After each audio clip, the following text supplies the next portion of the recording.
Hey YouTube, it's PB. Another week's gone by, another edition of Life of a Jobbing Plumber.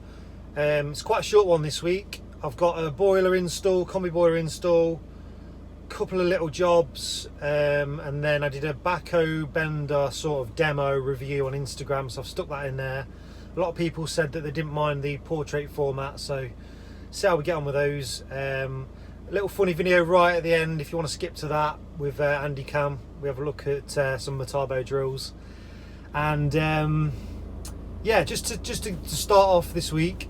So once a year, I because of the position I'm in, the contacts I've got, get a lot of freebies, and because I love plumbing and heating, I love my job, love the history of it, I like to give back. So I've got a full toolkit. There'll be a little video to watch in a minute, but do it every year. Get a full toolkit donated by the big companies, Big Wipes, IMX Laser, Nerad Tools, Weira Tools. My friend Andy Cam, who you've seen in a few of the videos, he's donated a set of pipe benders, and then I just add bits in myself, like I had the kit bag, there's a stand for the laser level, various hand tools, bits like that. Get a decent amount of kit together and then just give it away to someone, just to give someone a good start. So if you're a plumbing apprentice, or you're thinking about becoming a plumber and you could make use of this kit, just watch this video. The best way to enter is to just send me a message on Instagram or Twitter. You don't have to tell me I'm brilliant, don't tell me you love all my videos, don't need to hear any of that. Just tell me why you want to be a plumber and why having this kit would give you a good start. That's all you need to do. No sucking up required.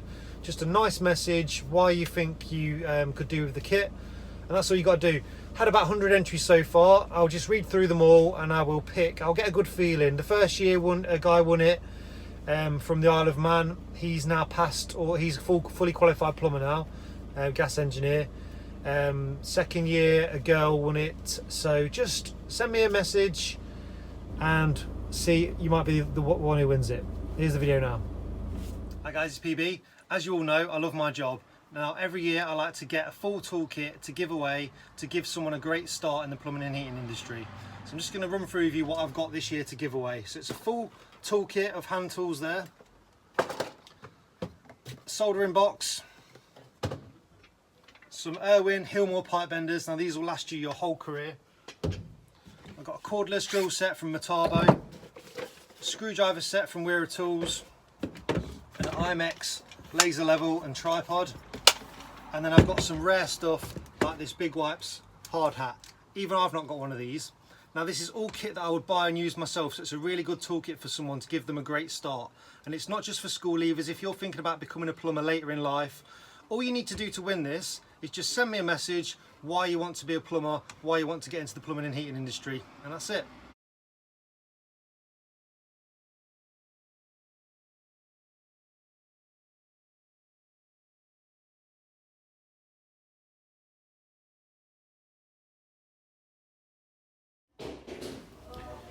Okay, so today's job, we are on a combi install, and it's actually a system conversion. So we're taking out this back boiler and gas fire and putting a combi in. So this will all be coming out. You can see there, that's the back boiler behind the fire. You've got a gas valve there and the gas supply to the fire. So that'll be ripped out. And then at the side here, now this is traditionally where you'll find the pump and all the pipe work from a back boiler at the side of the chimney breast. So just looking in here, we've got the primaries there, which these are gravity. So this just circulates via gravity. Got flow and return there that go up to the cylinder. And on this side, let's get the cobwebs out of the way. So this is the return, pumps the water back down into the boiler. That's the gas pipe. So on the heating circuit, it's pumped back in, and then on the top pipe there, that's the flow. So the heat comes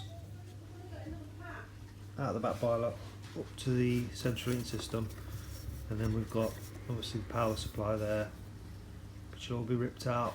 We have to change when we're doing a system conversion. We have to sort of link through and cross couple the pipe work.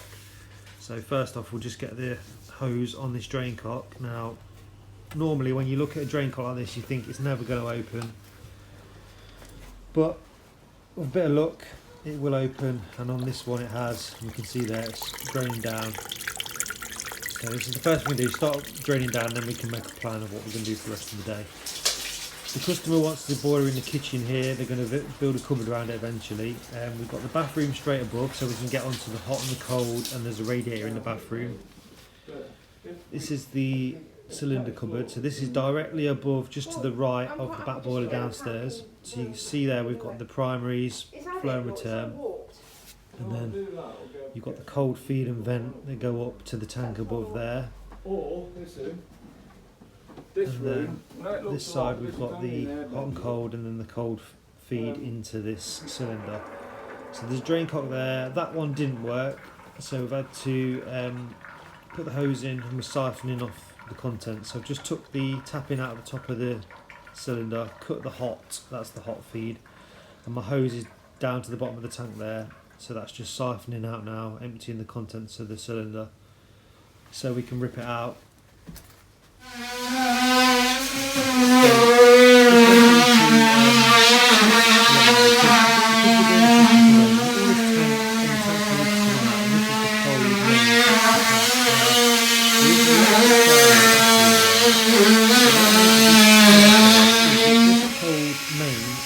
Doesn't go up, do your tanks and then go across to the shower in the bathroom. If it does, you can't just cut this pipe off and cap it. You've got to keep this pipe in and go back up to your electric shower. So it's just something you want to check before you cut it out, because you don't want to come to the end of the day, fill up, and then the electric shower's not working. And then we've got these are the primary flow returns, the gravities that go down to the back boiler at the top, downstairs. And then you've got cold feed, which fills the central heating system, and then the vent, which lets it go over to the tank for atmosphere. So you can see here in the roof, we've got the header tank there for the heating system. You see that's nice and brown, there's no lid on that.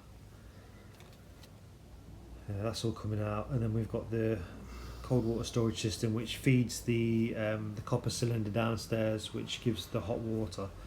So all this is going to be stripped out. You can see there, as I mentioned before, there's no pipe work along down to the electric shower.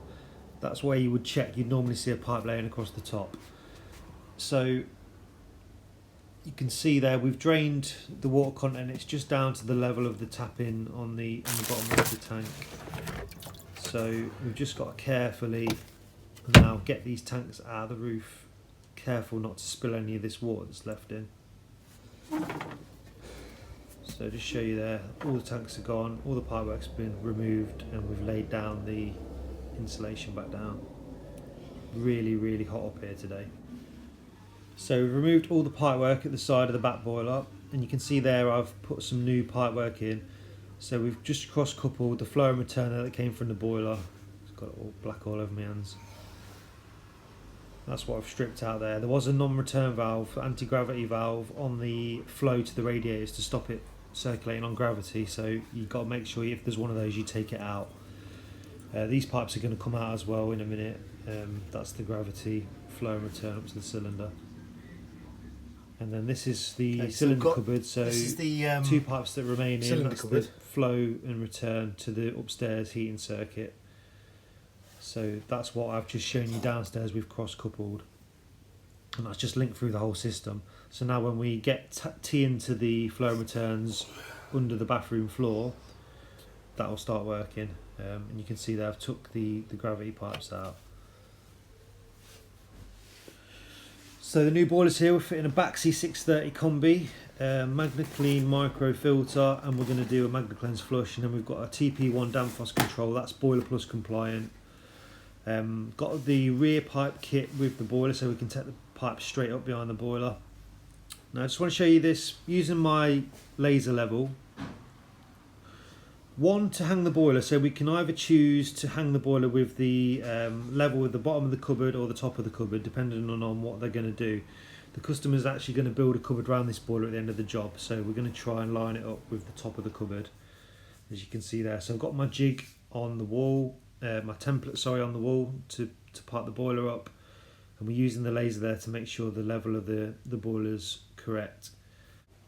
Right, I'm just going to show you this quickly, flue shoot. I've sped this up because I've recently done a review on this, so I don't want to bore anyone, but Basically, if you didn't see the review, flue shoot, it's a tool that you can, when you're working on your own, you can easily and quickly cut a flue on this sort of jig, and it's got a special trimming disc, the black disc in the end, that holds it in place, which means once you've measured your first measurement on the outside, you can't cut the inner flue wrong because the trimming disc won't allow it.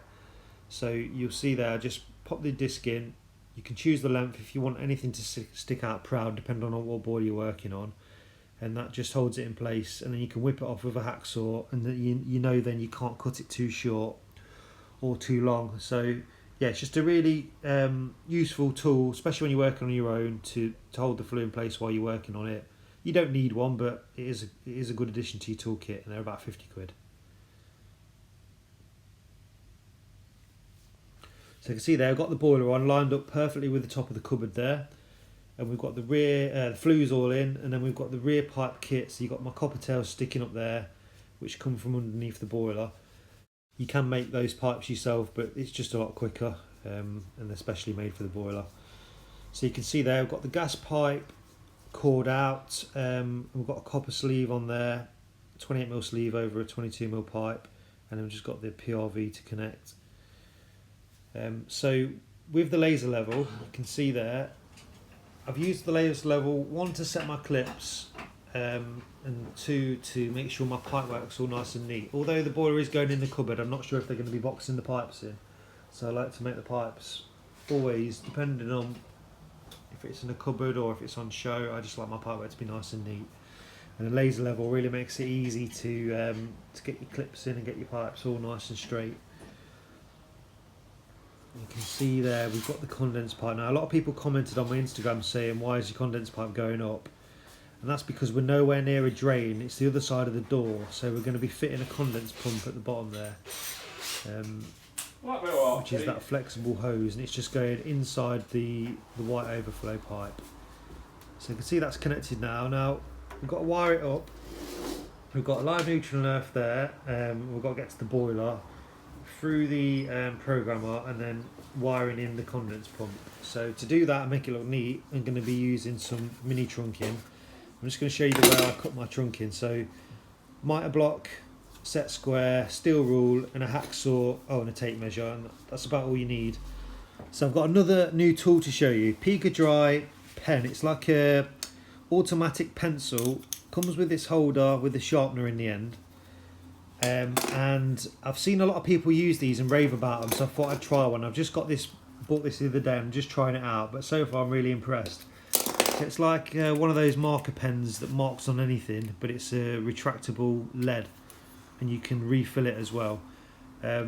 Marks on tile, plastic, brick, just anything really, underwater, greasy surfaces.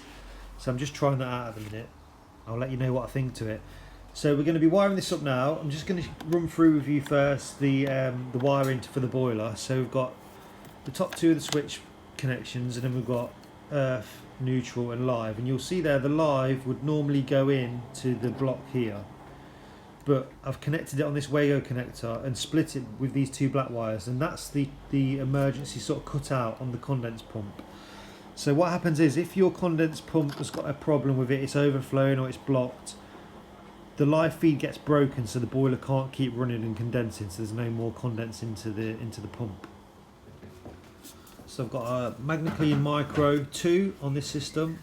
If you've never seen one of these before, it's got this red pin in, and that keeps it basically attached. You need to take that out if you want to remove the filter because of this sort of clip here.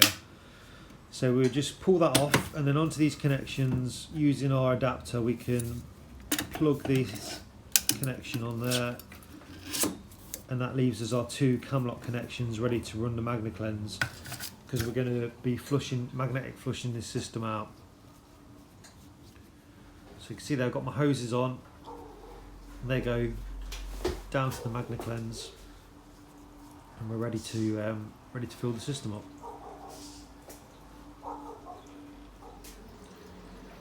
So you can see there, topping the system up to 1 bar pressure. It's in its de-aeration mode, which is a couple of quick turns on the central heating knob on this boiler. So the system's full, but it's not running at the minute. And you can see there on the hose into the MagnaCleanse, the water's black, and on the hose out, it's clear. It's just showing you that everything that's in the system water is being collected onto the magnets in there. So yeah, the system's at 1 bar pressure at the minute, but it's not running.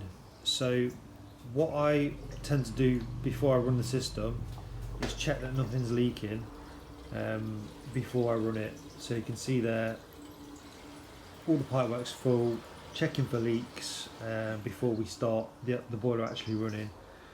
And then in the bathroom upstairs, I've left this towel radiator isolated. And when I say isolated, I mean it's just turned off at the 2 wheel head valves there. So this radiator's got no water in it, it's full of air. And what that enables me to do is, I know my system, the pipework I've done downstairs is all fine, so we've got no leaks. Remove the cap on one side, not the cap with the air pep, and I'll explain why in a minute. And we can dose our chemical cleaner, whether you use an MC5 or whatever, straight into this radiator because it's empty. Now what you will find sometimes is as you're putting your chemical in, it might struggle, so you will need to open the air pep just to let any air out, but this radiator is totally empty, so I know this is fine. So we can just dose the chemical into this rad without having to drain anything down downstairs, and we're happy that we've not got any leaks. If you put your chemical in before you fill up and then you've got a leak, you've got to drain it down, you're going to lose all your chemicals. So this is why I like to do it this way. You can't always do it this way because there's not always a radiator, but if you've got the option, then this is what I like to do. So then we just pop that back on, nip that up, and then we can open this up, and this will introduce that chemical into the system. So we're all up and running now. Central heating's on. We've got the chemical in the system, and we're going through all the radiators. You can see there the hoses are nice and clear. We've got no leaks. So we're just going to go around each individual radiator now, run them through the MagnaCleanse, pick up any last bit of debris in the system, use the VibraClean as well, as I've showed you before. So as you'll notice on a lot of my videos, in conjunction with the MagnaCleanse, I use my Flare thermal imaging camera. Not just for the novelty, there's different applications for it, but I like to, one, check that I've actually cleared the complete radiator so it's circulating properly, there's no cold spots, and the actual MagnaCleanse flush has done its job. But then it's also great to show your customer.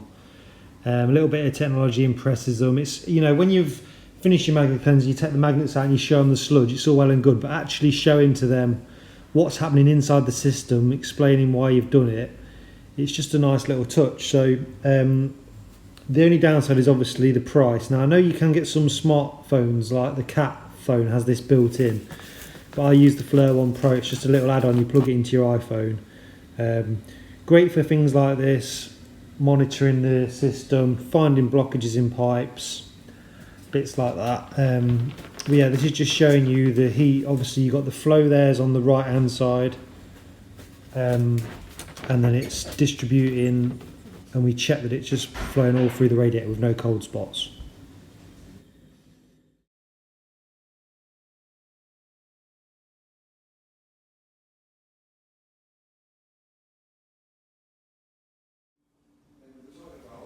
And that's it, finished job. It's not the neatest job, but it is going in a cupboard. Trunking looks good, pleased with that. Just a shame we've got to have that condense pump, but it's the way jobs are sometimes.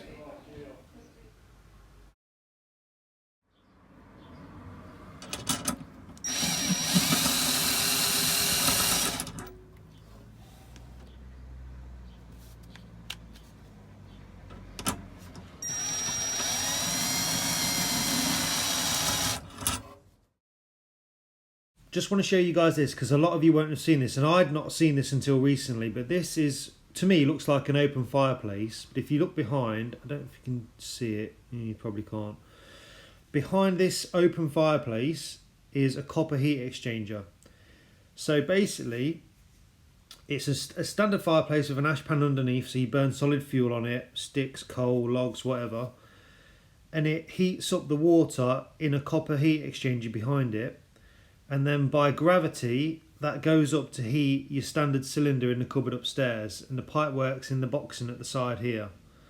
But on this one they've got an addition of a pump which is on that fuse spur there, so when the lady wants heating on, she clicks that switch and it's been adapted so that it then pumps the heat from this fire around the house through the radiators. Now it's a very small house, there's only 3 radiators, they're on microbore, but I just thought it was interesting because a lot of you young, especially younger kids, probably will never see this. But basically there's a cylinder up there, 3616 unlagged copper cylinder. The water's heated by this copper back boiler by means of the open fire, and then it's been adapted with 2 extra pipes which go up and then split around the house on a manifold to the radiators here. You can see there on some microbore 8mm pipe. Not a very good system, doesn't get the stuff very hot. She has to have a really big fire to get any kind of heat through the radiators. But yeah, I just thought it'd be interesting. So this next little job is just a kind of example of sometimes the jobs you'll get, and a lot of people will think in their head when they go to a job that's that simple or that, I don't know, seems like it's been staged, they'll think, oh, there's a camera, they're just trying to check me out, see if I'm an honest tradesman. But what you need to consider is, if you get a job like that, the main thing is to be honest. So just tell them if they've not turned a switch on, or if there's an isolation valve been shut, just tell them that's what it was, and normally they'll offer to pay you for your time anyway, and you can then make a decision. Do you want some petrol money? Do you want just enough to cover your time, or do you want to send them an invoice for a call out? It's totally up to you what you do. In my instance, I said to him, don't worry about the money. Later in the year when your boiler needs servicing, just think of me, get me in to service it, and hopefully I'll get some more work off the back of that. He'll think I'm a decent guy, which I am, and we should build a relationship from there. But I could be well within my rights because I have driven to the job, I have done some fault finding, although very basic, and I've driven away from that job to my next job. So I've used my own diesel, my own time. I could have been somewhere else earning 50, 60 quid, but you just have to use your judgment. So in this instance, the job you're going to see now, I didn't charge him, and I just said, look, sort me out when you have your boiler serviced later on in the year. This is a call out to no heating, no hot water. Now the tenant rang me up and said that they can see the pilot light, but they've got no hot water. So the first thing I check is that we've got demand on at the programmer. So I'm calling for central heating and hot water here. So the boiler starts up, so I'm testing the gas valve now. So I've got my fluke tester on the neutral and the live on the gas valve to see if there's any voltage to the gas valve. If there was and the boiler wasn't firing, then I would say it was the gas valve. If there was no voltage, then we look further back down the line. So you can see there we've got no voltage there.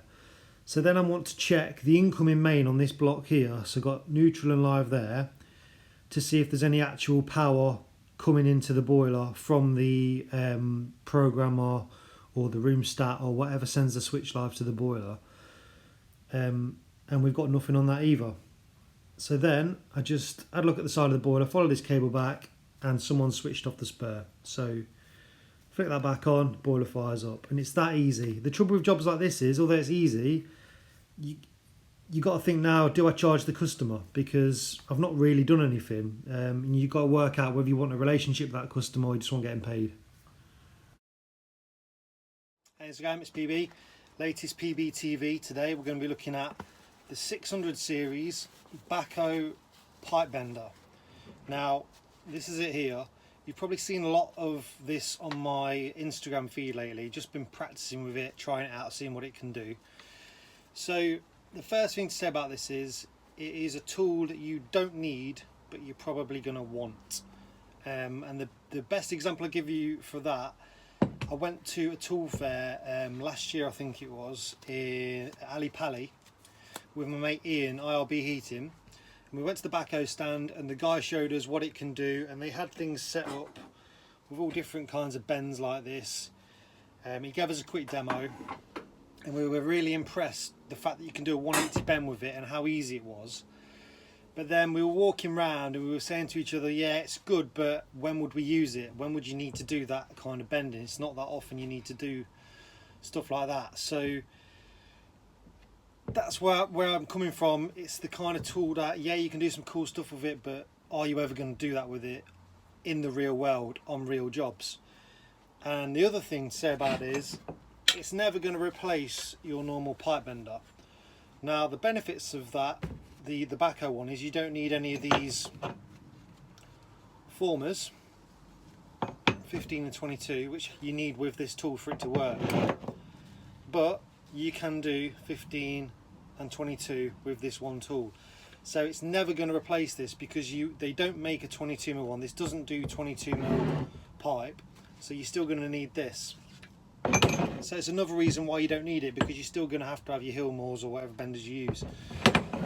The other thing to say about it is, on this backhoe, maybe I'm doing it wrong, but I couldn't get a tighter step over using this than I could with my traditional bender, so it wasn't good for that.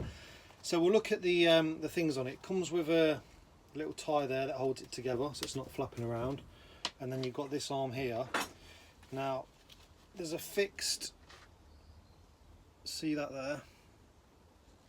That's your fixed former or your fixed guide. There used to be rubber, there used to be a black piece of rubber which I think you could change. This one's metal, maybe you could change it, but I don't think you can. And it's got these, see the markings on it there. We've got a 0, here you can see that, 45 and R and L. I've not worked out what the R and L, I think it's left and a right hand bend, but when we did the demo with the guy, you line up the 0 with the 0 on the bender there, and that's where you start for your bends. And then you've got 0, 45, 90, 135 and 180. So the beauty of that is, and I'll just show you now, let's use this pipe here. So I've tried to do a sort of partial passover using this, and it's quite, you can see that it's quite a big one. As I say, I might not be doing it right, but I don't think you can get as tight bends as you can with a standard. So let's say we're going to do, from here we want a 90 bend at 150, so we'll mark that on the pipe. So we want to bend 150 from that mark. All you do, pop it in the bender there, and you line it up with this mark here. So if you can see there, you can see that I've got my mark on the pipe there, lined up with the mark there on the bender. Similar to on a traditional bender, if you wanted to offer a piece of pipe in, the centre of that pipe will be at the centre of that line, but you don't need to do that with this, because you just line your mark up with that, and then you can just bend it, and then you'll see there the 0 in level with the 90 there, and go just past it to allow for the spring back, and then you've got a 90 bend exactly where you measured it to. Now another thing to say about this, when I first got it, I'd say the first 6 or 7 bends I did with it, they all rippled. And that one I've just done there, that 90 I've just done there, is rippled. Now I don't know whether it's the copper or it's the bender, because, and I'll show you this, this is one of the things, the first things I did with this bender, just to see what I could actually do with it. I made a big, this is supposed to say PB, made a big PB out of copper, and you can see there none of the bends rippled. They're all perfect. But then that one I've just done there is rippled, and there's nothing you can adjust on it, as far as I can work out. There's nothing you can adjust on it to make any difference, so I'm not sure what the issue is, whether it's the copper because it's quite hot today, I don't know. But sometimes they bend perfect, like I did this 540 bend, you probably saw this on my Instagram. This was a challenge for World Plumbers, and there's no sort of rippling on that. Yeah, I can't explain it. I think someone did say to me that you can spray it with some kind of like Teflon spray so it's smoother. Maybe I'll try that. But yeah, the fact that we can do a 180 now, I could probably show you with this actually. Let's pop this back in. So we've just bent the 90, pop that back into there. And then to do the 180, because the handles are offset there, just go by each other, and we can pull that all the way down. And then when the 0 gets to the 180, there, just go slightly past it to allow for it to spring back. And then you've got your 180 bend there on the end of a piece of pipe. That's the most impressive thing I think that this does. And talking of impressive things, so when I was trying it out, I made this. So this is one 3-metre length of 15mm copper, and I bent this in one go. None of them kinked. You can see there it's pretty perfect. And basically you put your pipe in, bend your 180, and then when you put the next one in, you just angle it slightly, and then you can go underneath it, and then you angle it slightly and go underneath it all the way up. So we've got there this, the 540 I did, and then although this has got one soldered elbow here, the PB. So basically with this Backhoe 600 bender, use your imagination and you can make pretty much anything you want, with the limitations of you can't get as tight step overs as a kind of traditional bender, and you can't do 22mm pipe with it. But if you wanted to, if you can imagine a job where you can need something like that, well, here's another bit I made. I'm just thinking, you know, whatever your imagination or whatever the job you're on requires, you can probably do it with this bender. So other features on it, let's just talk about this. You've got this flat piece here, so you can clamp it into a vise if you want to work on a vise. Markings, no separate form mark guide, it's on the handle.